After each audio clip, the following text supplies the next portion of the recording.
with the other band, I'd be sort of trying to fit that certain sort of breakdown in there for it to fit within the genre. But with this, I didn't have to, and it just felt a lot more free and a lot more comfortable.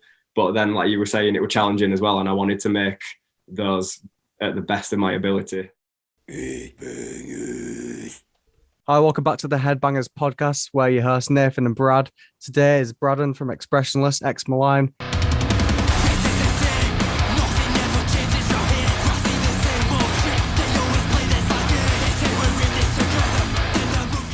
How are you doing, man? Start off with. Yeah, not bad at all. Thank you. Thank you for having me on. Not a problem. I'm excited to have one of my best mates on, to be fair. Yeah, let's roll. So I want to kind of jump in. Imagine probably Nathan might know a few of these stories, but could you tell us your best, worst, or funniest tour story? Choose funny. Yeah, I'll choose funny. I think I told Nathan this the other night. Yeah, I think you did on Saturday. I think it was when I was playing with Malign UK, when we supported Black Tongue and Loathe in the Key Club in Leeds. That was a dope show. Oh, thank you. I had proper long hair at that point. It was like way down past my shoulders, and I was headbanging, and I threw my head down, and all my hair just went in my mouth. Like, I turned around and just did the biggest gag on stage. I had to pull it all out. And that were awful. We never actually went on a proper tour, so I don't have any actual tour stories. Other story, we once supported Annotations of an Autopsy in Nottingham, and we started that set with an intro, and we're all just energy went up, we're all jumping about, and I stamped straight through my cable and snapped it in half before we'd even played a single song. So I had to quickly unplug that and plug it back in. To go back to what you said about having long hair, that's fucking annoying. Especially it's when you eat as well and it gets stuck in your mouth. You swallow pieces of your hair, and it's like, fuck's sake. Yeah, same with the beard as well. Brad, you could just tie it up. Yeah, but sometimes when you're eating, when I had long hair, I would tie it up whenever I'd eat. I do usually, but if you're out and about and you don't have a bobble on you kind of don't have a choice. To be honest, the beard's worse. Like the beard, when that gets a bit longer and it gets stuck in my mouth, hate that. Yeah, not the one. I hate when you get food in it and then you get that fucking residue. It's all aged. You're ugh. Can't relate to.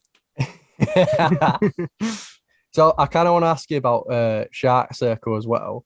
What made you want to start doing Shark Circle, as a brand, and what was the inspiration behind it? Yeah, so I was in uni. I think it was my first year of uni when I started that, and basically growing up, I just used to love buying t-shirts, whether it were from bands at gigs or online or from skateboarding brands. I just used to love getting new t-shirts, and I just I had a few ideas in my head or themes of stuff that I just why not make my own? So the first run of t-shirts I did, that was just a t-shirt that I wanted to wear myself, and then other people started buying that and carried on from there. So it's always just been making the sort of stuff I want to wear, which is cool, and it's just like a bonus that other people want to support that, because obviously then I can't do it without people supporting it. Yeah. So I'm wearing mine right now. Represent.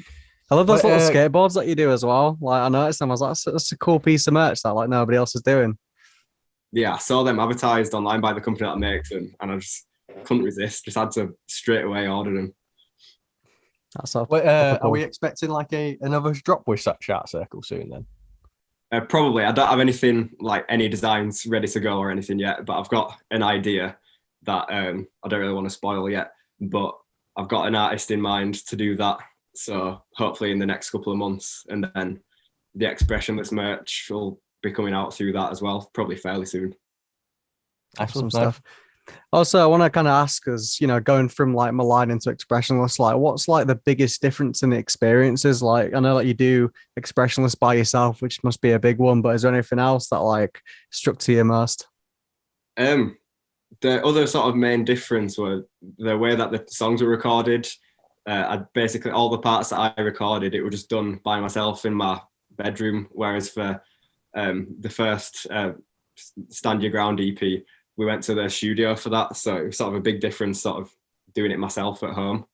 Time's Up was done the same way as the Expressionless stuff, where we all sort of recorded that ourselves at home, because that was through lockdown as well.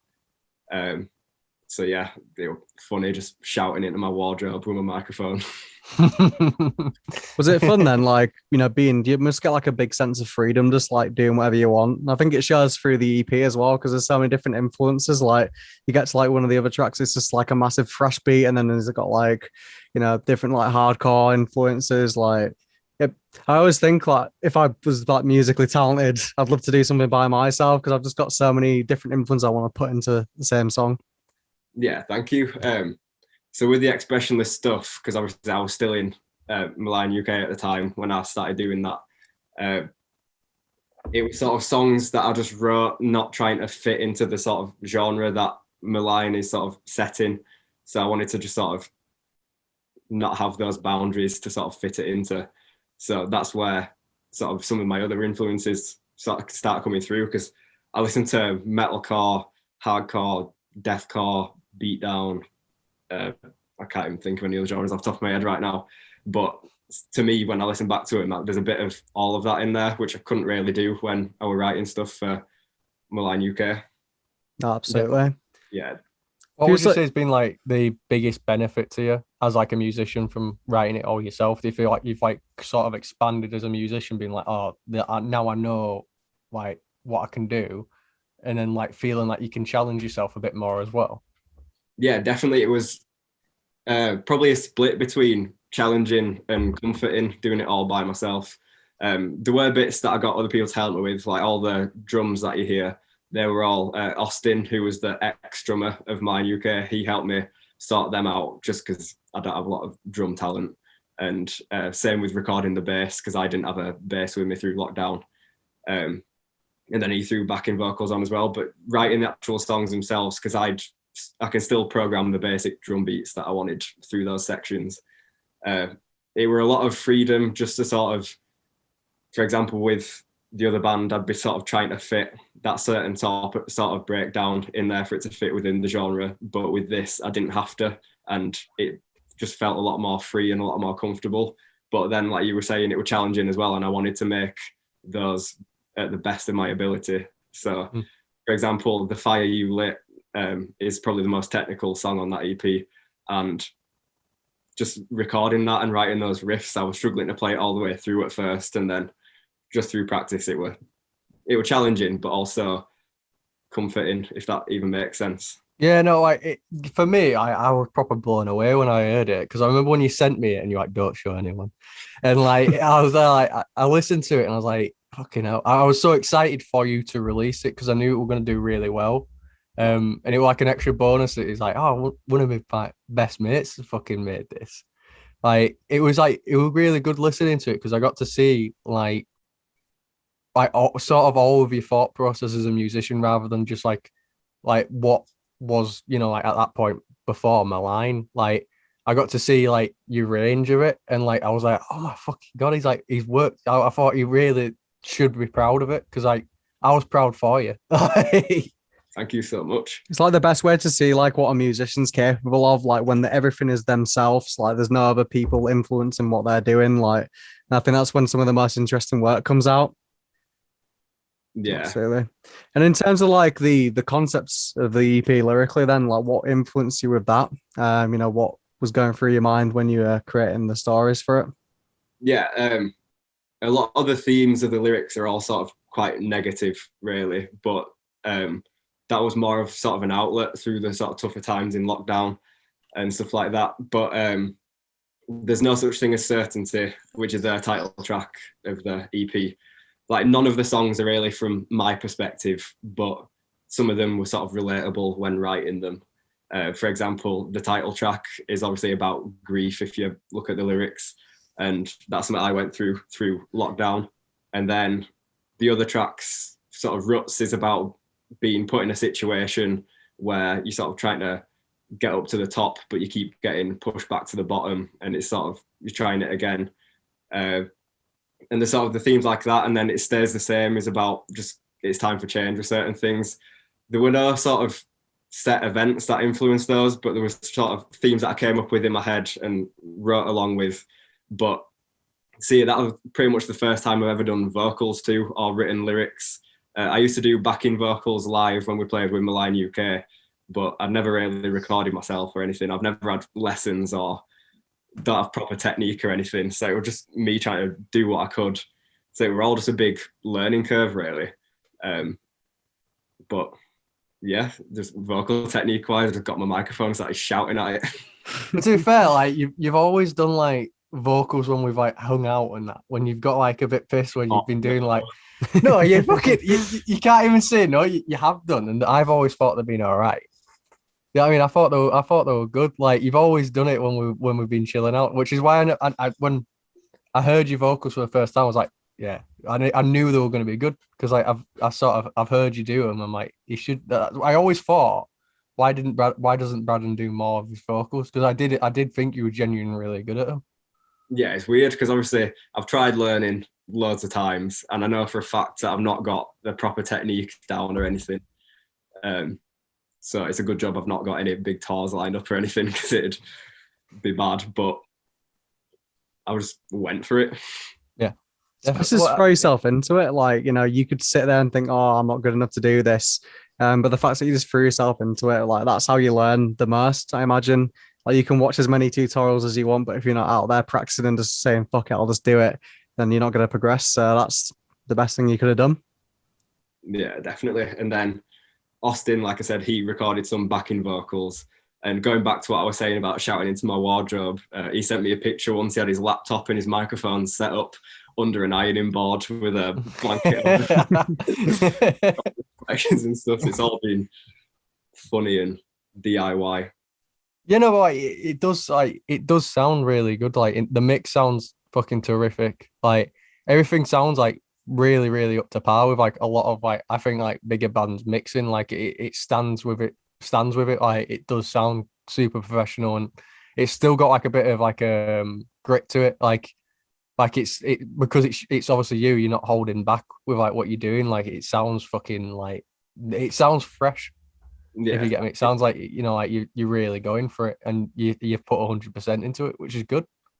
Yeah, the songs were all mixed by a guy called Peter, and he basically approached me after I posted a teaser before anything was done, and it was just a demo of the Expressionless track, the first one that came out, and I just posted a bit of that on Facebook, and it wasn't mixed properly or anything. And he messaged me because he went to the same uni that I went to, and he basically said, do you want me to sort of mix your songs? I can't remember exactly what he said, but I ended up sending him the stems to that track, and then he sent me it back, and I was like, yeah, do it. Yeah, no, it sounds mint, man. Like as well, like we can't with the merch drops you've been putting out with like Ex-Malign as well as like Expressionless. Would you say like, I know we kind of touched on it, but with the Shark Circle stuff, would you say you feel like merch is such a big importance to bands? Would you say like that's probably one of the biggest? It's definitely like with context to Malign UK is definitely the sort of one of the only things that ever brought money in, which keeps stuff afloat. But with Malign UK, I was doing that through Shark Circle. So the last merch drop we did with the embroidered, it had the embroidery on the hood and the chest. We all chipped in with that, whereas before I was doing that through Shark Circle myself. So that last one, the money sort of went back into the band, and I think that went towards recording Time's Up and like that were after, so it covered the cost of Time's Up.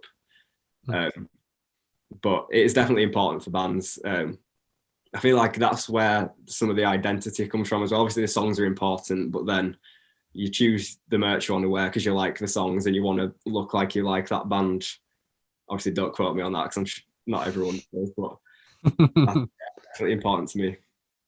Yeah, absolutely. Definitely. Yeah, I think like fashion is so important, you know, in like heavy genres, and people don't realize it. And the bands that don't put a lot of effort into the t-shirts and the, you know, the merch, like you can tell because they only get to a certain level.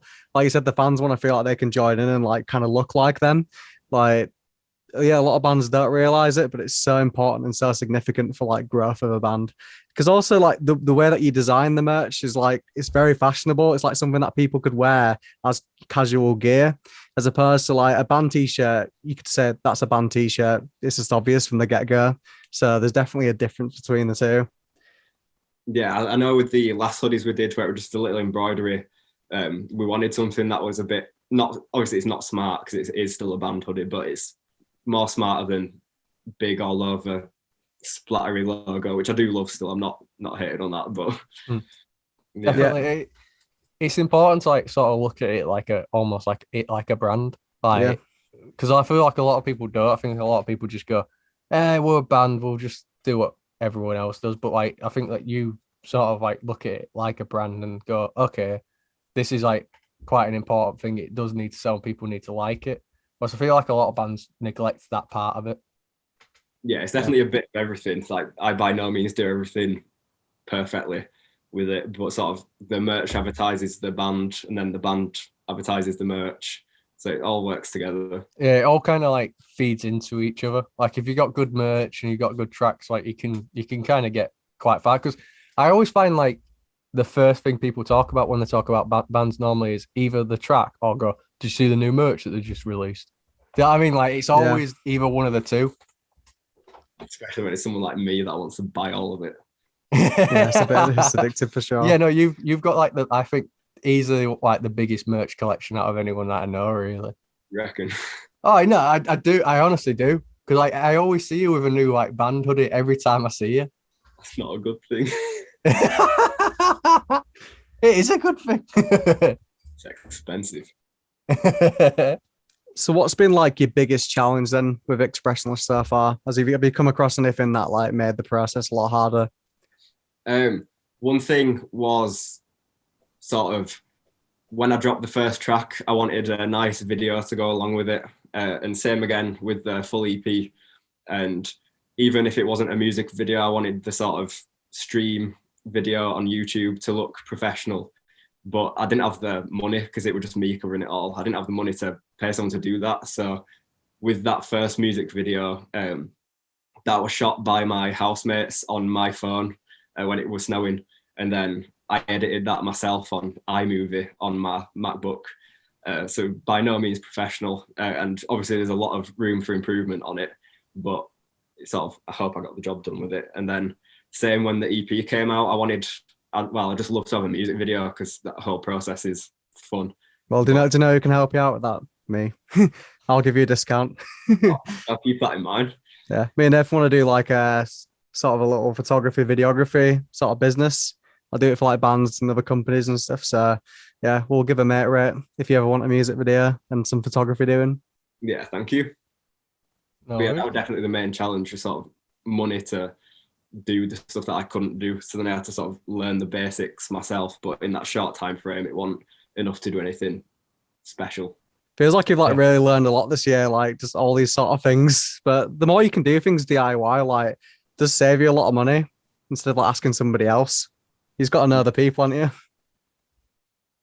you? Yeah, I feel like so many people like end up spending so much money who are in bands like if they don't know how to do like graphics design, photography, like it all adds up if you don't have like a member in the band that knows how to do it.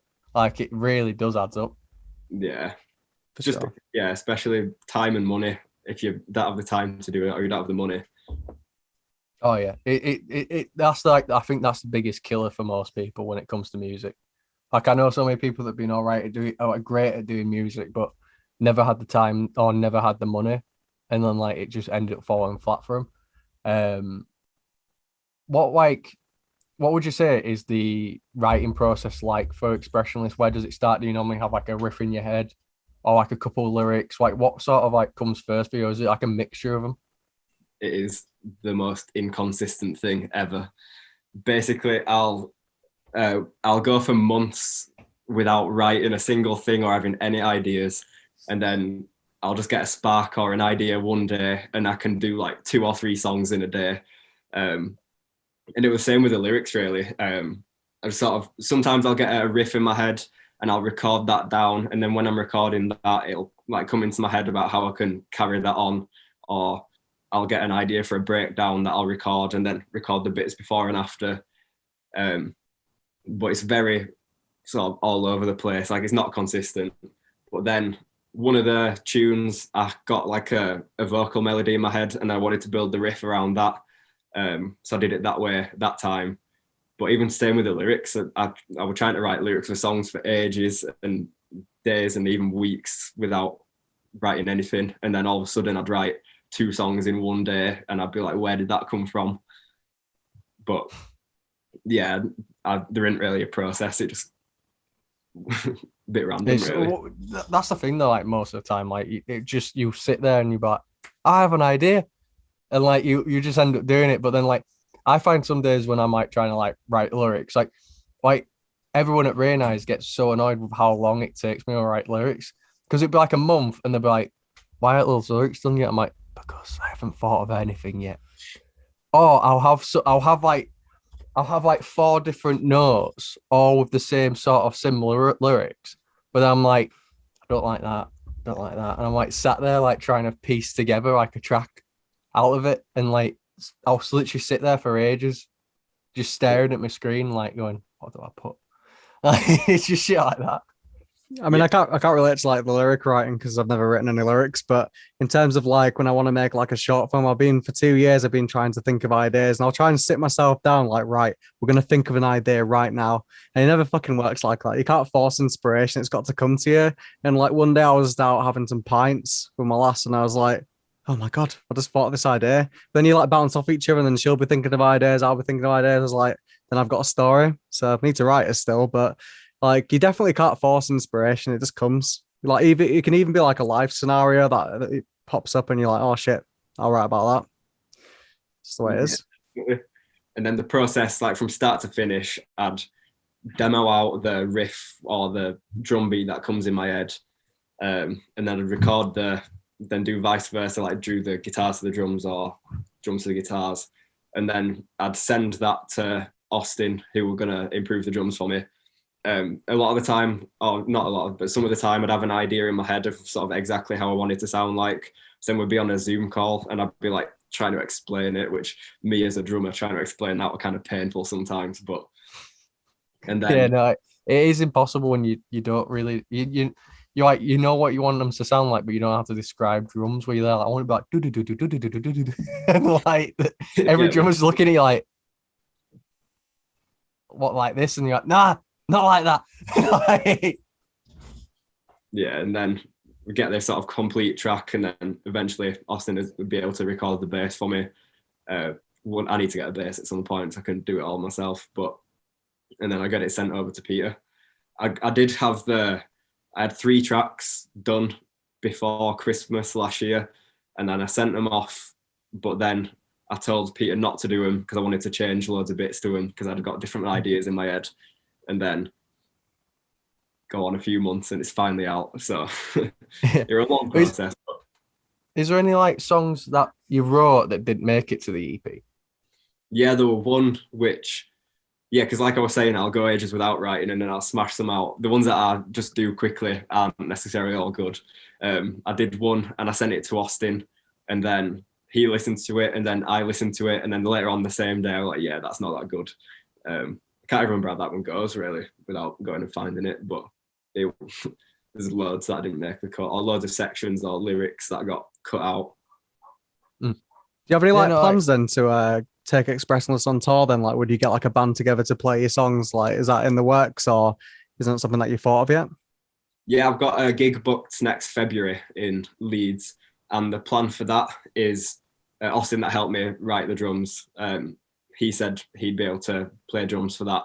So he's on drums, and then I've just got a couple of friends that I'll be able to fill in on guitar and bass. And then that's not a set lineup by any means. So if I get any other gigs, I have to sort of find a band for each one. That's fair. I mean, it'll be interesting though as well, like, because like obviously live, like the amount, like different musicians will just have different playing styles. So it'll probably add like some really cool aspects to it as well. Like, as well, seeing different personalities all together like each time would add a really, really cool thing about the live scene, like part of it as well. Yeah, hopefully that'd be well cool. I don't really have any plans to sort of make it a proper band that has the sort of same lineup, and that's just because I've sort of wanted to keep it a sort of solo project, just so you've got the freedoms with times, or I don't even know how to explain it, but when you're in a band and you've got sort of deadlines, you need to get music out by this certain time or stuff like that.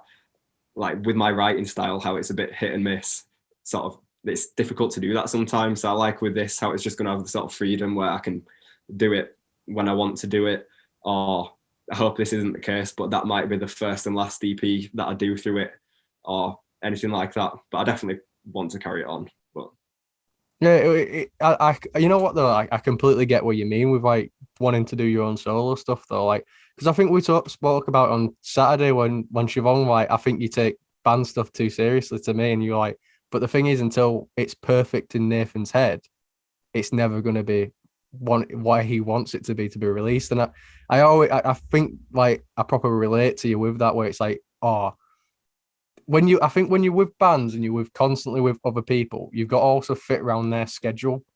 And sometimes it, like it's great, but it also gets annoying, especially when like you're there, like, and you're writing and you're like, oh, I want to release this, but it's like, oh, we can't because so and so's got work that day. What about that day? Oh, we can't because I've got work that day. And it's just like a constant back and forth where you feel like you're like, what's happening? Like, yeah, absolutely. Well, it's better to be your own boss. Like you live by your own timescales. Like you, there's no one telling you have to do it by this time. You can sit and write when you want. You can do the guitars when you want, and even just picking the lineup. Like you don't have to pick anyone to like write for you. No one has to interfere with the writing process. You just get people that you want that'll come out and play your songs, which is, to be honest, is probably the best way to do a band. Yeah, it does have its downsides compared to being in a full band. For example, even though you've got the sort of freedom with the writing process, if you're in a band and you write this song or structure or whatever, and then a bandmate says, no, I'd prefer that if it were changed, at first you're probably always going to not like that idea because you don't want to change your own thing. But sometimes that can be for the best. And so if, for example, I don't know any examples because it's not a band, but some of the songs that have just been released, they could have had bits that were better that other people might have spotted, but it's sort of the balance of it really, isn't it? That's the difference between a band and a solo project. Yeah, it's like you always like it's always like you sort of have to not filter yourself, but then look at it objectively. It's weird trying to remove the personal aspect of it and like going, oh, how can I improve this sort of thing? Yeah. Like it's hard to remove yourself from that thought process because you're like, I fucking love it, I made it. But then like I imagine it's just like, oh, but take a step back, what can I improve on it? And then once you get to that moment where you're like, there's nothing I can think of, then it's perfect in your eyes. You know what I mean? Like, yeah, definitely a balance. So I do have like an off-topic question for you. You mentioned on social media on your personal a while ago that you're a big fan of Crash Twinsanity, which I am as well. I think it's deeply underrated. So explain why you love it so much and why you think it's underrated classic. That is just the Crash Bandicoot game that holds the most nostalgia to me. I remember playing it on my PlayStation 2, and I played it again a few years ago on the PlayStation 2, and that version that I was playing, it didn't have any of the main bugs or glitches that people complained about online. So it didn't really have many negatives. I loved how it wasn't free roam, but you had that sort of more free roam bit about it. I just loved it all. I love the themes of it. I love the music, or the soundtrack is the best. For sure. No, it's so underrated. And then when people share it, I'm just like, but it's so good. Like, I did remember playing it again like a few years ago, but I never remembered it being so hard. Like when I was younger, I used to smash it, like completed it like 4 times in a row. And I played it like, 2 years ago, and it was so hard. Like, it's like, fucking hell. Yeah. Jesus. And I don't know if you've played the most recent one. Incredible. That like 100%, almost impossible to me. Yeah, I was like nervous. I was like, can they do a sequel like fucking 20 years along? And is it going to be as good? But like they made it feel like an original Crash Bandicoot game, but it felt different at the same time to be classed as a new one. So I proper loved it. And I hope they make some more. Yeah, me too. I've never played a Crash Bandicoot game. What the fuck, man? I've never played it. I'd never played it. My family was an Xbox family from like when I was growing up, so I never got to play like Crash Bandicoot and everything like that. We had like a PS2, but then my dad sold it to get the original Xbox, and like after that we were just straight Xbox constantly. And then the first PlayStation I actually got after that was the PlayStation 3. But I never played it. The only time I ever played Crash Bandicoot was that level in Uncharted where you play it, and that's it. That's the closest I've ever got to Crash Bandicoot as a game. Fucking missed out, man. Is there any like games that you played recently you think are a bit underrated?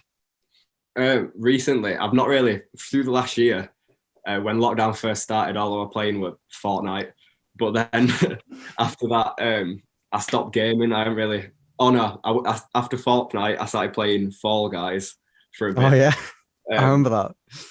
Yeah, because that was summer before I started uni again, and we're in lockdown, and they're all my housemates in the house, and we plugged our 2 TVs next to each other, and we're both just playing it in the same lobby next to each other. It was well fun.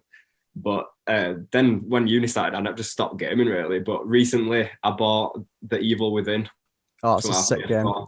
I've never played that or seen anything about it, and I've been enjoying that. No, it's really good. What the fuck happened to Fall Guys though? Like one in summer, it was like a big fad and everyone was playing it. I remember playing it. There's even like the Pixel Bar in Leeds. They did like a thing. So if you won on Fall Guys, you'd get like a few free shots. And I was like, oh fuck, need to get that. Never did that. I don't think I won once. It's so hard. Oh, I did a few times, not any more than like 5, I'm guessing. But I went on it again. There's still going, but there's still people playing it, but it's nowhere near as popular. But I enjoy playing it. I remember seeing it like constantly.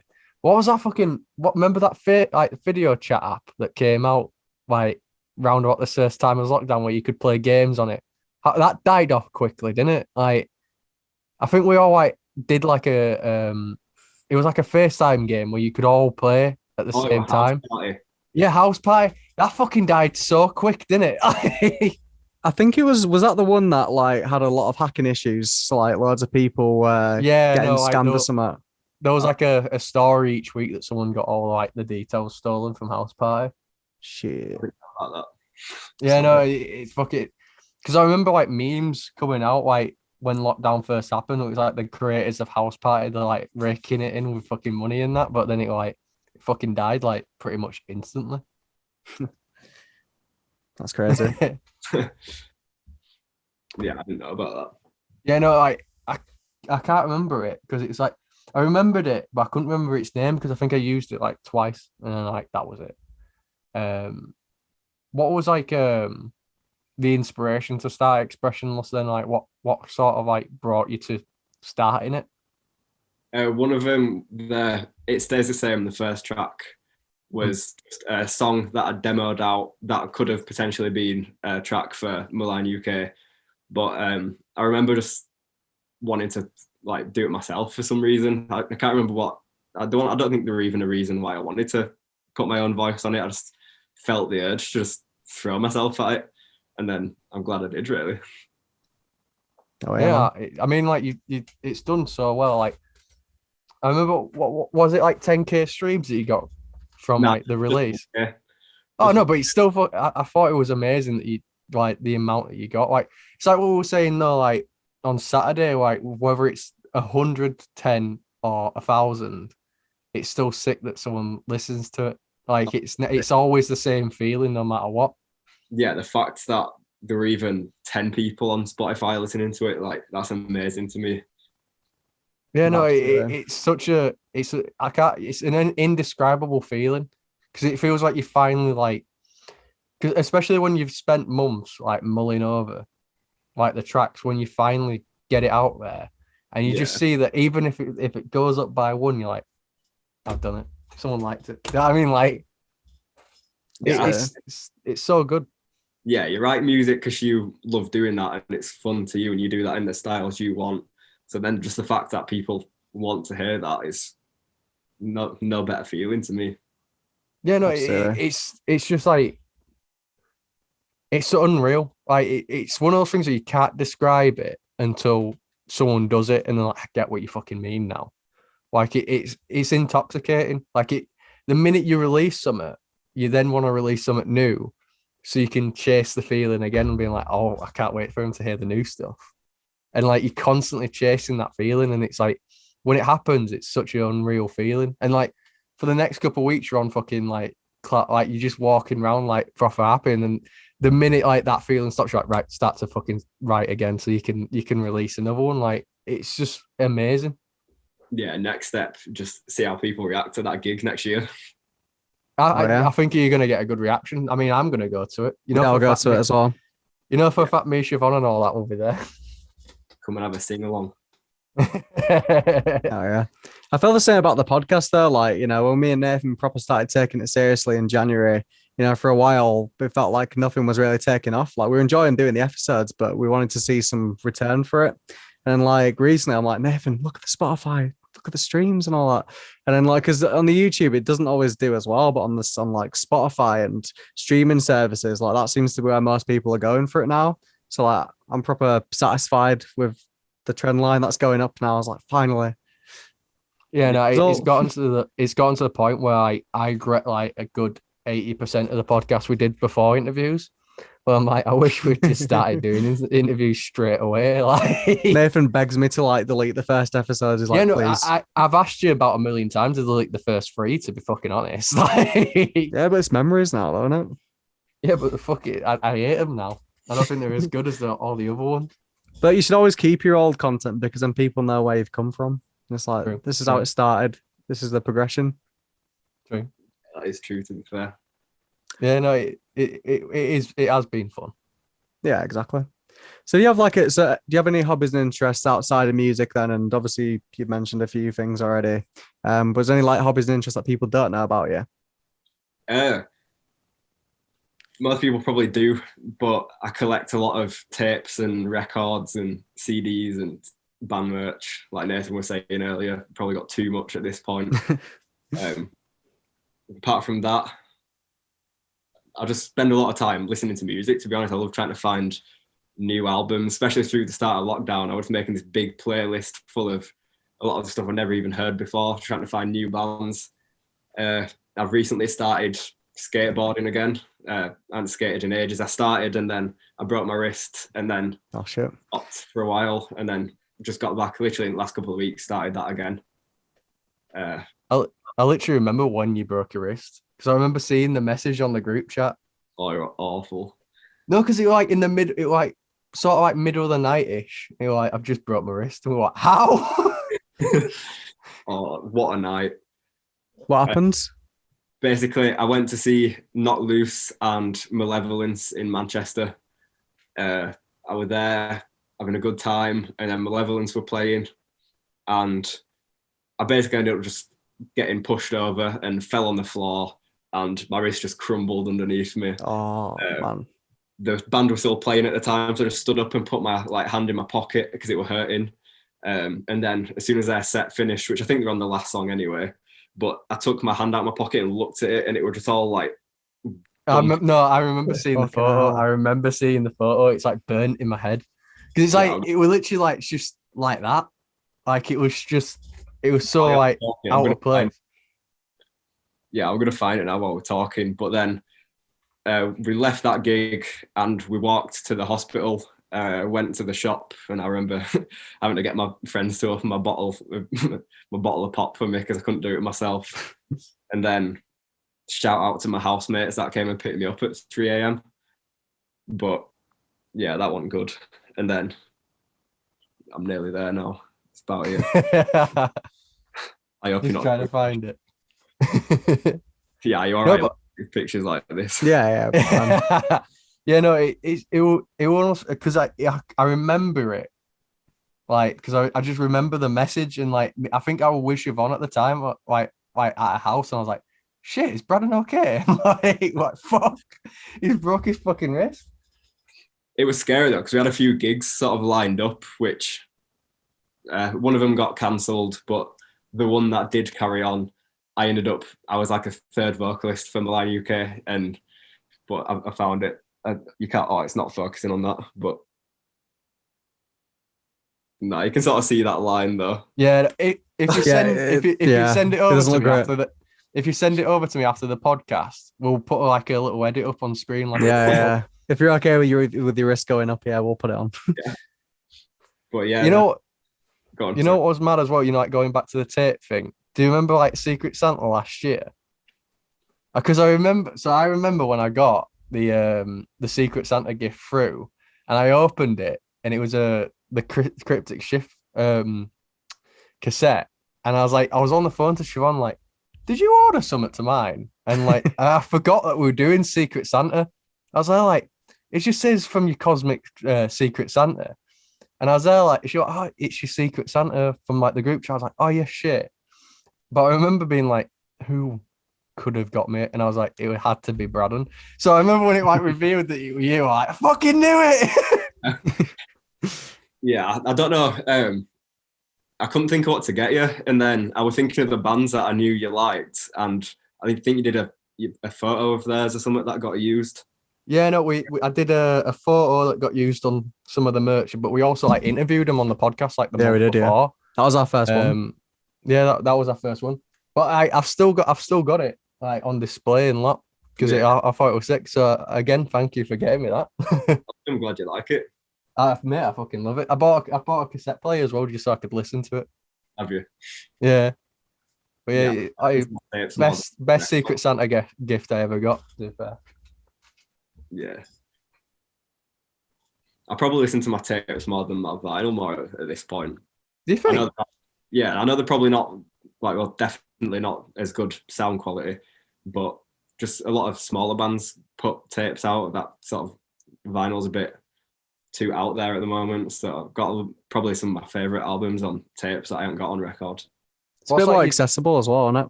Yeah. What would you say is like your top 10 like vinyls that you own? Oh, I don't even have them here to look at right now. You could do top 5 if it's easier. Oh, top 5 probably. I'm gonna say these in no order because I'm probably gonna think of more that I can't think of, but definitely a Body Bag at the End of Time because I absolutely love that album. No Zodiac, Constant Decay. Oh, that's such a tough question. Cauldron, Last Words. I have the limited. It's got like a Star Wars cover on the front of that, which I love. I feel put on the spot. I'd probably say I Am. Yeah, no, I remember when you got the I Am one. Yeah, because I got that. I think that was their last one at that gig. Yeah, I think that was the last gig I'd been to as well. Like that was the last ever gig where I went to. Were it? Yeah, no, I regretted not getting the vinyl because I remember I remember when you like you shared it on your story. I'm like, I should have got one with him because it looked fucking sick. And then I'd probably, have I said 4 or 3? I said 4, and 4. I'd probably say Ask Alexandria, Stand Up and Scream. I got that for Record Store Day last year, and that's probably like my all-time favorite album, if I'm honest. Definitely. Well, you have got like a fucking sick vinyl collection. To be fair, the Gulch vinyl that you've got, I'm so jealous of because it's like a variation on the one that I've got, but it's just so much nicer. That's the thing though with vinyl, you got to buy them all, haven't you? Well, yeah, I know because I remember you got like the proper rare one, didn't you? You got like, was it the Evil Greed limited edition one? 300 of them, I think. Yeah, because I just got the standard one from Rising Merch because I tried getting the Evil Greed one. I was like, bastard, they're sold out. Well, nice. It's white and blue, that one is that you've got. Yeah, no, it's white. Well, on one side it's like white and blue, like with the swirls, and on the other side it's black with white swirls. Nice. So it's pretty fucking. It is a really good vinyl, to be fair. Were you confused when you played yours and you flipped it and it was the record again? Because I was confused as fuck, mate. I think I was when I'm thinking back. Yeah, because them blast beats at the start. I'm like, I swear I've just heard that. Yeah, no, because I remember I listened to it and being like, that's like the second track to like the end of the album. What the fuck's on the other side? I remember turning it and it was the album again. I was like, bastards. What would you say is like a couple bands that you've been listening to at the minute that you believe are like really underrated? Or probably Bun Them Out, the sort of metallic hardcore beatdown band. That's got Pelbu on vocals. That did the guest vocals for my Expressionless tune. They're probably one of my favourite bands at the moment. I'd love to have one of their albums on record one day. And what else have we been listening to? Split Knuckle, I'd probably say. Split Knuckle is sick. Yeah, they're so good, but probably deserve to be way bigger than they are. Oh yeah, no, because like I think listening to Split Knuckle, like they're easily like probably one of the best British hardcore bands going at the minute, like by far, like because they've just got like a really good sound to them. I can't place it. Do you know what I mean? Like they sound like Split Knuckle. Yeah, got a question for you. What's your two sort of top 5 like records you've got? I've got them right in front of me as well, so I can actually just pick them out. I'd say my number one's my Gulch one because I love that album. I'd say my number 2 is the picture disc of Behemoth that I've got. My number 3 is probably the Madball one that Brad got me. And then it's kind of like 3 albums, but like it's all by the same band. I've got almost every album I've got every album by Idols on vinyl. And then probably my Higher Power one. Yeah. Which so those are my Higher Power, the newest one. 27 miles under. I can't remember his name, but I can. Yeah, what that looks like.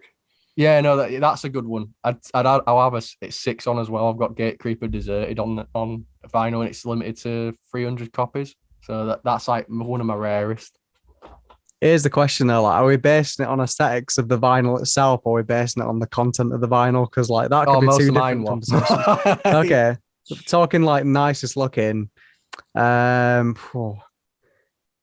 number 1 would be the green marble one that Nathan got me of Mastodon. Oh, that's a proper nice looking one. I've got this one from like this black metal folk band called Mirka, and it's like icy blue. That's nice. I've got an Ishan one, which is like a splatter, like black and splatter.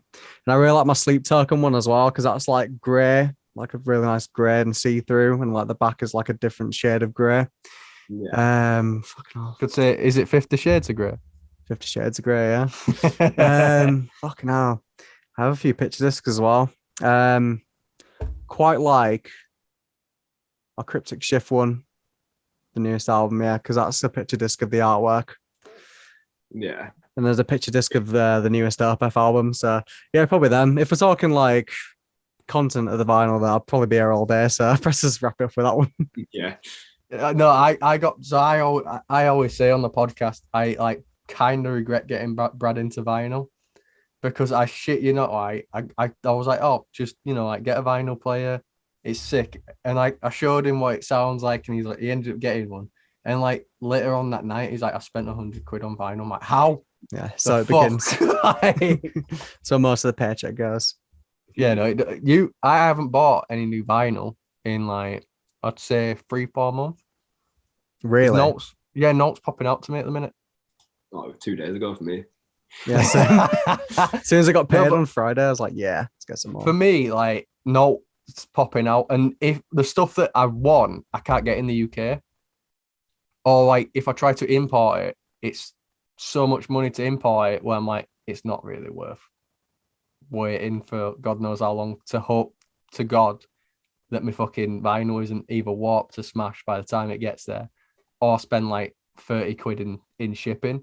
So like I'd say I wanna see if I can find a Drain one. I really want to get something by Drain. I really, really want to get, God's Hate, want to get that EP done. And those are the ones that I've sort of found that I know I can get in the UK now. But there's loads of other ones that I can't get. Can I pick an additional one? Because I forgot about my Shadow of Intent one, which is like a cobalt blue one. But if we're talking content and aesthetics, that's like equally both up there for me. Which album's that one? Is it Reclaimer? Is that the one with is it a castle on the front or the? Someone looks like a Halo game cover or something. It's like blue. I think it's called. I think the album's called Reclaim. It's the one before Melancholy. Yeah. Oh, I think which one you mean. Fucking so good. Oh yeah.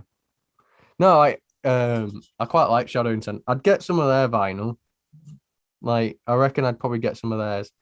I'm finding it really hard to find albums that really, really pop out to me enough to be able to get them on vinyl. Because I'm going through like a bit of a rut with music at the minute. Like, I find myself I'm listening to like the same sort of bands. I'm not discovering anyone new yet anymore because I feel like I've every other band that I discover, like I've either listened to before, or like I've not, or I think they sound like another band. So I'm like, I don't know. Like, it's just been a constant state of listening to like the same stuff, really. I think you're being too picky, bro. Just need to get into it. I'm not being too picky. I have rinsed everything on Spotify. What are your current listens then? A lot of Gatecreeper, a lot of Fuming Mouth. Who was I listening to just before I came on here? Let me just bring up my Spotify really quickly. There was a band that it's like an old 90s death metal band that I thought were fucking sick. Can't find it. Oh wait, yeah. Mortiferum. Like, it was kind of like a slammy death metal band. Been listening to them. They were pretty good. I've been listening to a lot of Sleep Token recently. Awesome. And then there's a bit of country in there as well. So that's mainly what I've been listening to. I'll flick back between like country or ambient sort of shit as well. Gotta keep it real. So yeah, we are getting to sort of the end point of the interview now, which I know you watch the podcast and a big supporter, so you probably know the last segment. But what advice would you give to younger self just starting out, and what advice would you give to a new band just wanting to get in the playing field? Just enjoy everything that you're doing. If you're not, find something you enjoy doing. Absolutely. Yeah. I mean, that's all you really need to know, isn't it? Really, just enjoy it. Yeah, it's easily the most important part of it. Like, the thing is, like, you could be in like probably one of the biggest, best bands in the world, but if you don't enjoy it, then there's no point.